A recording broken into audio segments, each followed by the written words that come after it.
Hello বন্ধুরা, কেমন আছো সকলে? আশা করি সকলে অনেক ভালো আছো। দেখো বন্ধুরা, আজকে কি কি মেনু হয়েছে। এখানে তো ভাত দেখালামই, এক হাঁড়ি ভাত। এখানে আছে ডাঁটা আর কচি কচি ভেন্ডি দিয়ে, ডাঁটাগুলো কচি কচি ছিল, সমস্ত কিছু দিয়ে একটা নিরামিষ আলু দিয়ে ঝোল বানিয়েছি পাতলা। এদিকে আছে লাল লাল ডিমের কারি, আর আছে হচ্ছে কি এখানে আছে বেগুন ভাজা, দেখতে পাচ্ছ এটা আছে বেগুন ভাজা। এটা হচ্ছে বাঁধাকপি আলু দিয়ে একটা তরকারি করেছি।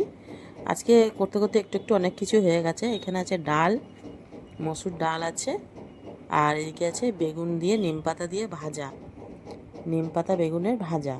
আর এখানে একটু আলুটা সিদ্ধ করে রেখে দিয়েছি, এখনও মাখিনি। আমার ছেলে এগুলো খায় না, সে কারণে ওকে আলু সেদ্ধ আর ডাল দিয়ে ভাত দেবো। তো এটুকুই আজকে রেসিপি। আর এখানটায় একটু চাটনি আছে বন্ধুরা, এই আমের চাটনি, কাঁচা আমের চাটনি। তো আমগুলো ভেবেছিলাম কাঁচা হবে, একটু হালকা হালকা পাকা পাকা ছিল, তাই সবগুলো একসাথে চাটনি করে রেখে দিই।